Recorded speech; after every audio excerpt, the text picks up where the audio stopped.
All right, so now that you have your Pax Elys system turned on and properly deployed, and the way to test whether it's properly deployed is to try to open the app market like this.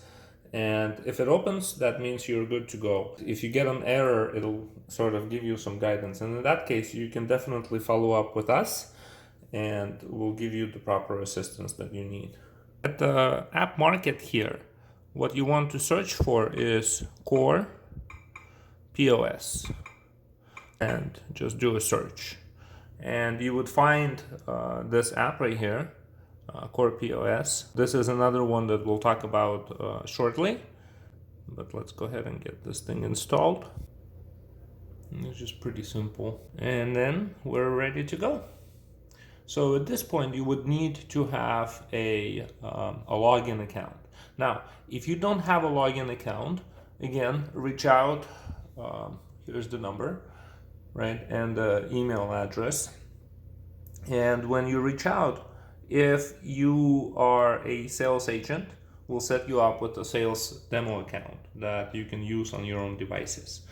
If you're a merchant, we'll set you up with a 30-day free trial account that will give you a chance to roam around and see what's what. But let me log in real quick. All right, so I've entered my credits and I'm gonna go ahead and log in. And this will get me to equivalent of a register. And so from here, I can start my checkout process. If you don't have inventory items, then you can just navigate to inventory here and start adding items.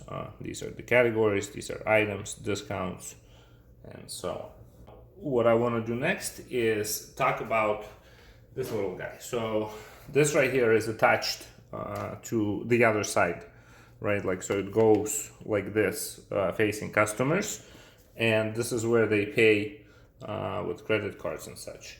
So I'm gonna go ahead and just push this button here, which turns it on.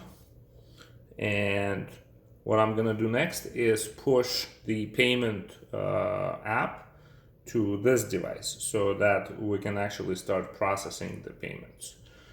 Okay, so let's do it. So I had to get this device on internet separately, and once I've done it, the broad POS Omaha got installed. So I feel like we're good on that side. That happened, so we can go ahead and open CorePOS. All right, so the payment component is done. I'm gonna go ahead and add this to cart.